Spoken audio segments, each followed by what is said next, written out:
All right, so in today's bow test, we have the PSE Omen with the E2 cam. We're going to run this with 6 different arrows through the chronograph at each different draw length in 1-inch increments, starting from 27-inch and ending in 31-inch. Arrow weights will be from 366 grains up to 587 grains, and we'll take the average of 3 shots through the chrono and input that into the graph, which I'll show you later. We're running it at 90% let off, and for the Mantis X8 stability test, we're going to run this guy at 29 inches and 70 pounds like we do the other bows.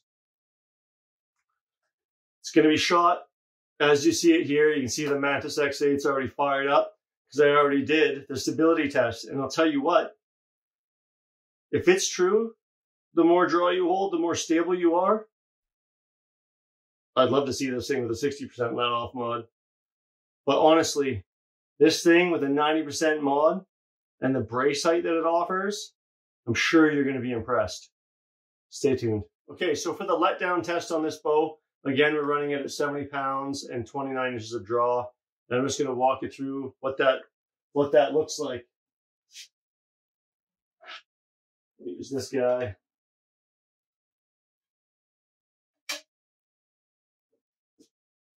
Now for the letdown test, I'll just use my scale and show you the numbers on it, just so you know.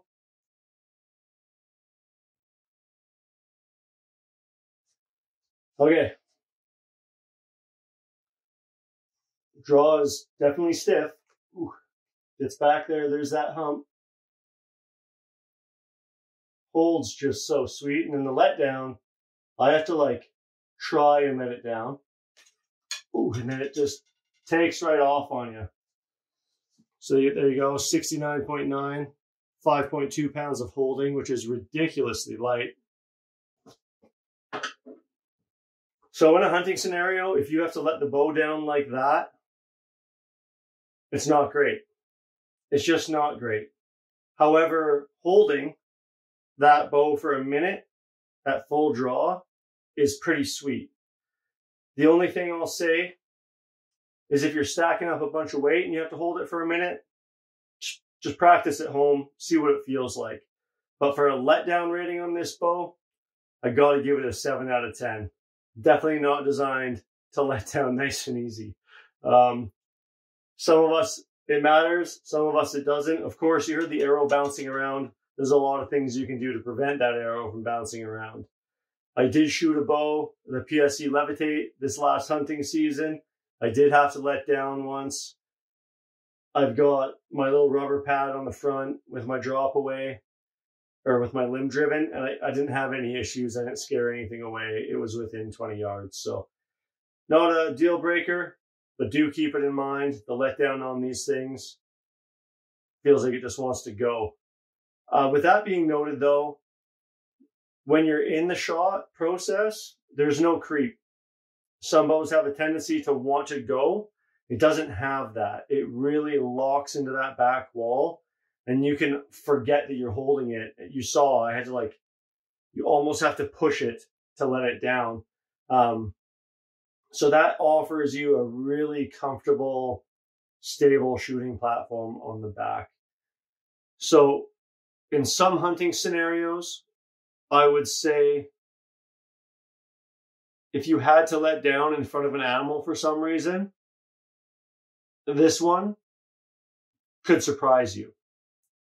However, if you're in a full draw situation and you got to move around, you got to change your footing if you're elk hunting or whatever you're doing, and you just have to reposition, this bow, you can lock in there and it's not going to want to rip your arm off coming down because you can comfortably move, reassess your position, and lock back in comfortably without having any creep. And when you get that little bit of creep, for myself, that kills your shoulder. I know a previous model of bow that I was shooting, you get into the shot, if you just get too comfortable, it'll take off. And that little bit of creep really kills your shoulder. And it would ruin my shots because it fatigues you a lot. Probably more than letting down. So something to think about. The letdown score, though, I mean, it is what it is. I'm going to give this guy a 7 out of 10. So there's a bunch of background noise right now, but I just want to share with you, I just set this bow at 31 inches and dropped it down to 60 pounds. It feels like a totally different bow at 60 pounds. It's unreal. 90% let off still, but really, like, I had to move the rest because these are different arrows. But, like, it's butter. And I can just dump it in there so softly. And letdown is a whole different world. Dropping that 10 pounds weight on this bow is unreal. So, that being said, might as well stick around. Let's just shoot the 587 at 59.8 pounds draw, 31 inch. My arrows are not long enough for this, but they're all the ones I'm using in my weights, so I had to move my rest a little weird. 260 feet per second with a 587 grain arrow at 31 inch draw.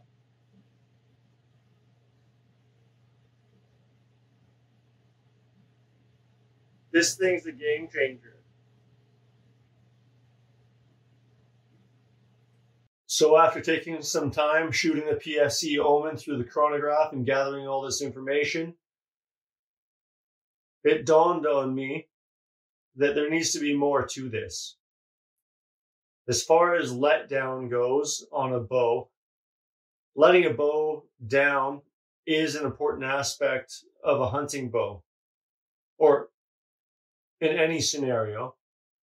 However, in my opinion, creep is equally as important, if not more important. I talk about it a little later on in the video. This is post-filming, post-everything. I just wanted to quickly let you guys know where my thought process is going here. So I'm going to add a creep score beside the letdown score. Since when you're at full draw, if that bow wants to creep on you and hurt your shoulder or rip your shoulder off or whatever, it makes you flinch, there's movement there too. So you definitely don't want to be moving at full draw when the animal's looking you in the eye and you're waiting for a shot. You want to be as still as possible, as comfortable as possible, for as long as possible. And even when you're shooting target, I mean, if you're at full draw, you're comfortable, you're settling into your shot and the bow creeps on you, that's a huge issue in my personal shooting style. So if it's not for you, that's cool, but I am going to have a creep score alongside that letdown score, and you can weigh them however you see fit. Now, for the feet per second ratings, I added some color to the graph so that you can see the fastest to the slowest and kind of transitions from green to red. But then it also dawned on me that feet per second isn't what we're truly wanting to calculate here.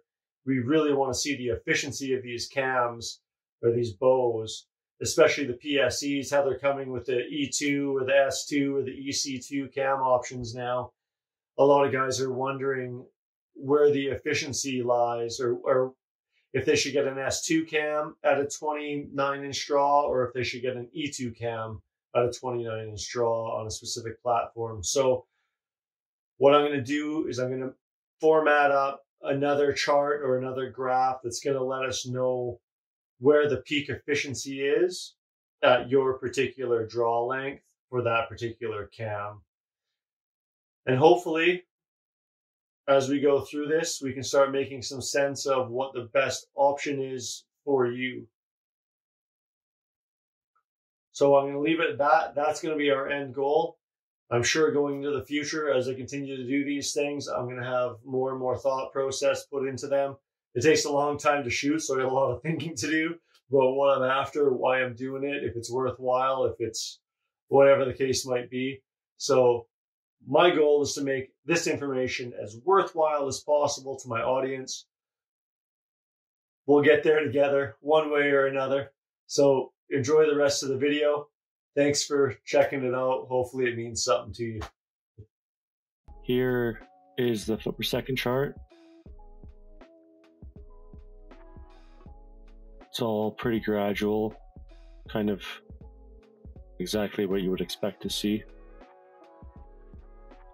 I'll give you the actual numbers here.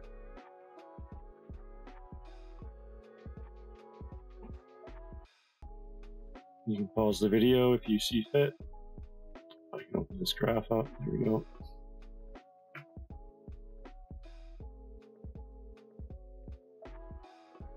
And then I took that information and I put it into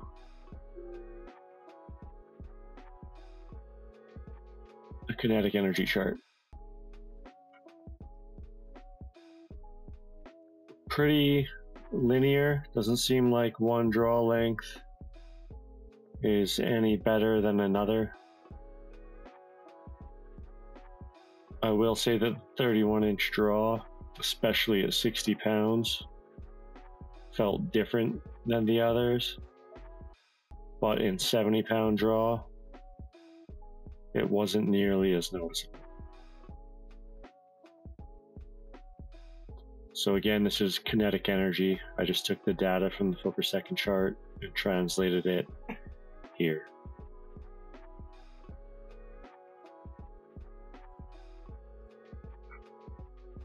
Now for the Mantis X8 results you saw on the screen, or you will see on the screen.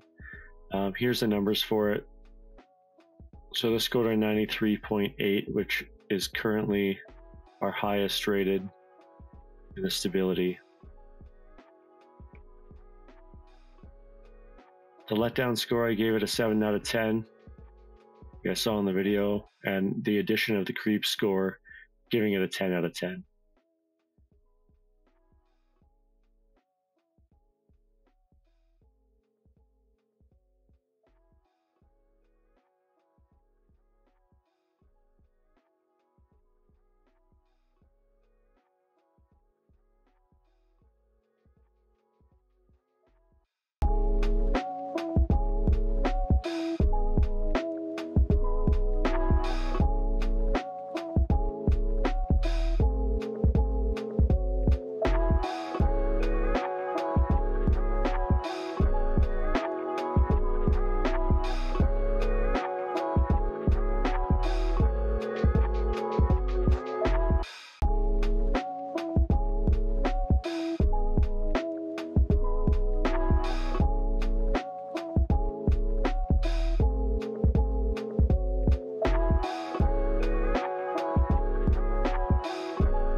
So, overall thoughts of the PSE Omen. I know a lot of people like a heavier bow. If you're looking to launch some arrows at a high rate of speed, this is definitely the bow for you.